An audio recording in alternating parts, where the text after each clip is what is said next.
We've had vaults, we've had unvaults, and we've got a new weapon. This version 9.40 is a big old update. Yo guys, what is going on? I'm Bobblez here. Today we've just actually had the version 9.40 update go live within the world of Fortnite, and today I'm here to share with you all of the patch notes that have come with it.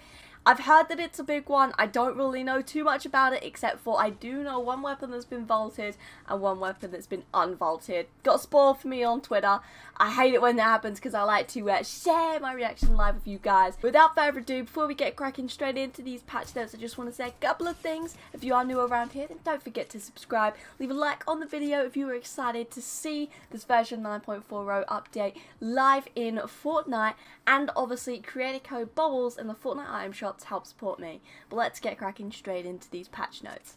So here we are, version 9.40. We got a big old picture of the legendary Tac Shotgun. This thing looks insane. It was obviously leaked to us, I guess you can call it that, on Fortnite yesterday on the old newsfeed. Coming soon. That obviously always indicates there's always a day for the update, and here we are. So what have we got? Battle Royale, what's new? Tactical Shotgun, Epic, and Legendary. The Tac is back in a all-new form. Drop in and try out the Epic and Legendary variants.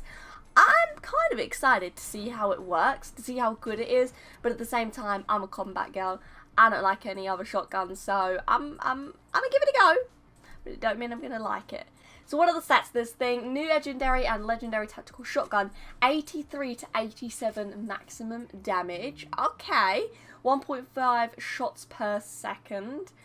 That's pretty high. Holds 8 shells.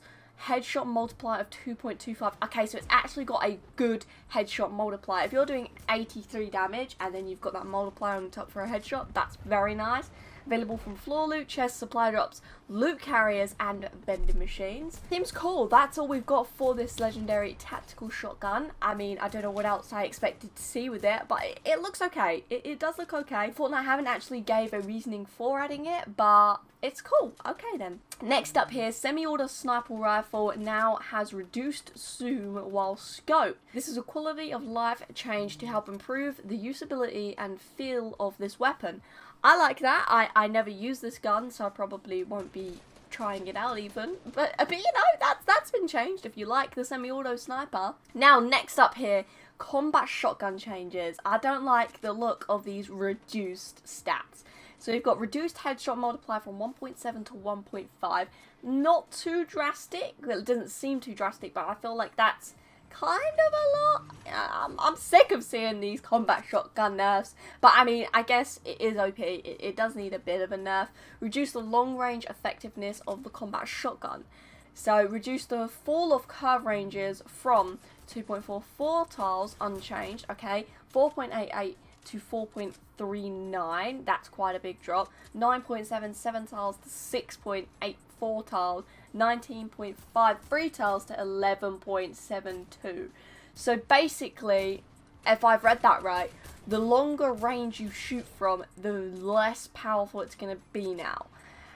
That's kind of sucks because that's the whole reason why I like this gun.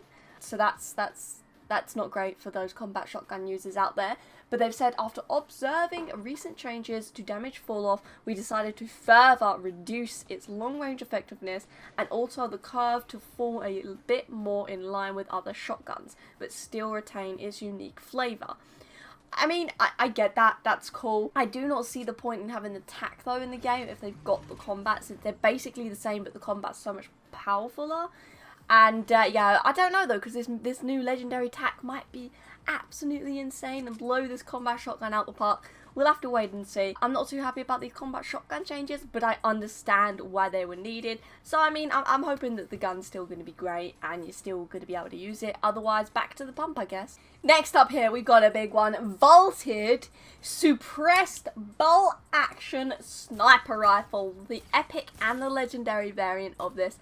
I am very happy about that. I never saw the point of having those variants in the game because it just didn't make sense. No one was using them because they were garbage and people would always just use the heavy. So I'm happy about that. That seems pretty good, but I'm even happier about this next change. Are you ready for this, guys? Are you ready for this? I don't think you're ready. Unvaulted, bolt action sniper rifle. Rare, epic, and legendary. I am so excited about this. Thank you, Fortnite. Finally, they got rid of the garbage suppressed ones, and we've got our beautiful bolt action ones back. If you didn't know, the bolt action sniper rifle and the tactical submachine gun have always been like my two favorite guns in the game. I always used to rock them when they were actually in the game, and now one of them has, thank goodness, been brought back. Now we've only got to get the tactical submachine gun back in the game, maybe for season 10, who knows. But very damn excited about this change. I'm going to be streaming a bunch later using this new bolt action sniper rifle. I'm excited.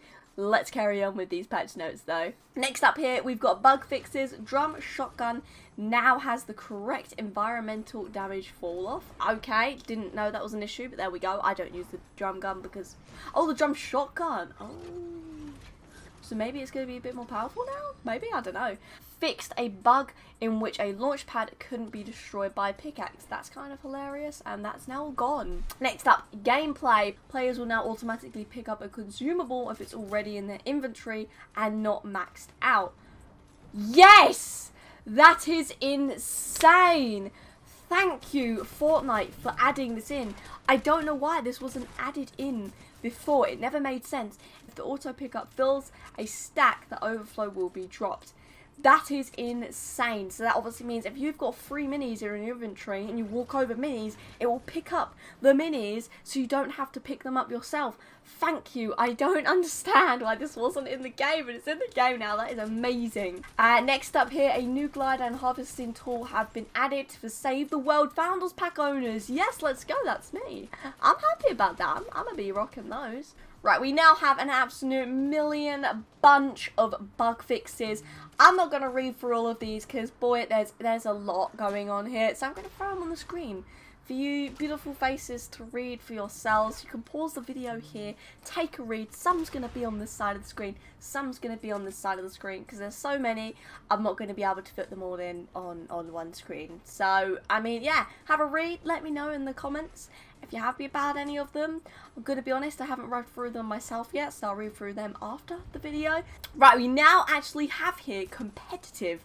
This is really exciting, and I did indeed leak this not too long ago. And this is indeed new tournament Xbox Cup, July 20th and 21st.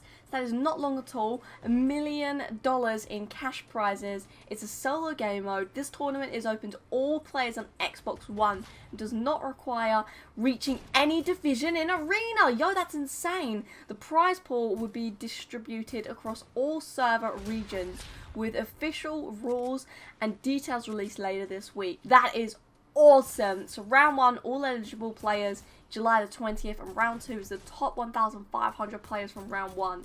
That is so cool. And if that was PlayStation, you know I would be entering in that. Next up, new tournament Squads Cash Cup, July 21st. $1 million in cash prizes. It's a squads game mode. Participation in this event requires players to have reached Champions League and Arena play prior to the start of the event. Okay, cool. Prize pool will be distributed across all server regions. Official stuff later this week. Awesome, cool. Single day tournament, July 21st. All eligible players, round 2. Top 100 squads from round 1. Wow. That's really cool. I believe that's our first actual squads competition as well. So that's pretty damn neat. That's really damn cool. But obviously all members of the squads do actually have to be in Champions League, so obviously bear that in mind. Next up, players can now choose a flag to display on their career profile. That's cool. This flag can be selected and changed from a player's profile. After changing or selecting their flag, players cannot change flags again for 30 days. Interesting. A player's flag is visible to others when visiting a player's profile on tournament leaderboards. Cool. The teams of 2 or more players, the flag chosen by the majority of the team will be displayed. If there is no majority, the globe flag will be displayed. We are launching with an initial set of 37 flags. Any additional flags added in the future will be announced in future updates. This is very cool. I am very happy about all of that. Can't really enter in any of the tournaments since I'm not on Xbox and I'm not actually in Champions League. So I might have to grind for it, you know. I think I am going to try and grind for Champions League. But yeah, this is really cool. I like it how there's a whole bunch of stuff added now for competitive play. That's really cool. And I'm keeping my eyes peeled for a PlayStation solo event, which is eligible for all players that don't have to be in Champions League. Then I'm entering. I'm trying out, because why not? Next up, performance. Improve server performance of Zipline. Improve client performance of Chug Jug. Optimize the ways pickaxes will spawn to reduce the chance of loading issues during the initial skydiving landing. Cool, that's absolutely fine. Next up here we have a couple of things with the audio. Decreased volume of a few sounds. The chug splash explosion, proximity launcher explosion, and ambient hum of the slipstream platforms. Very good, very happy about all of those because they were needed in my opinion. So yeah, that's pretty great. There is also an absolute bunch of mobile and creative changes. I'm going to leave a link to these patch notes down in the description below, so feel free to click on that, check it all out yourself. But yeah, today we've had a great update here. Anything that's actually happening in-game, I believe that there should actually be some sort of map change, as all of the other previous big updates have included map changes. So all of that good stuff I'll be talking about in another video later on. But I hope you guys have enjoyed this one. If you did, leave a like, subscribe to me obviously for more Fortnite content, and creator code Bobblez in the Fortnite item shop to help support me. But anyway guys, thanks for watching, and until next time, see ya.